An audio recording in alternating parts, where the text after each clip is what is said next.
मोहम्मद खान में भी दीगर शहरों की तरह रमज़ान अल मुबारक की आमद से कबल ही अशिया खुरनोश और सब्जियों की कीमतों में इजाफा कर दिया गया। प्याज 200, टमाटर 150 रुपये फी किलो फरोख्त किया जा रहा है, जबकि फलों की कीमतें आसमान से बातें कर रही है। इस वक्त नुमाइंदा news one Zahid Qureshi city में मौजूद हैं, तफसीलात उनसे जानेंगे। जी जाहिद, बताइएगा।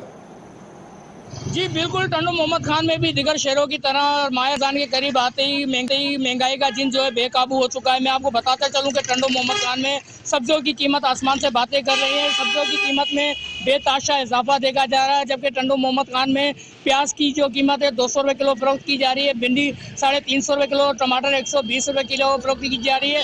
इसी तरह अगर बात की जाए तो चिकन 680 रुपये किलो, बीफ जो है 800 रुपये किलो फरोख्त की जा रही है, फिश जो है 700 रुपये तक फरोख्त की जा रही है। माह रमजान के करीब आते ही फरूट की कीमतें भी जो है आसमान से बातें करी है। और शहरियों से जब हमारी बात हुई तो शहरियों का यही कहना था कि माह रमजान से आमद के पहले ही टंडो मोहम्मद खान में महंगाई का जिन जो है बेकाबू हो चुका है। बढ़ती हुई महंगाई ने आम इंसान का जीना दुभर कर दिया है, जबकि जिला इंतजामिया भी महंगाई पर कंट्रोल करती हुई नाकाम नजर आ रही है। उन्होंने मुतालबा किया है जल्द से जल्द टंडो मोहम्मद खान पर महंगाई का जिन जो है बेकाबू कर आवाम को रिलीफ दिया जाए। जी जी बहुत शुक्रिया जाहिद कुरैशी तफसीलात से आगाह करने के लिए।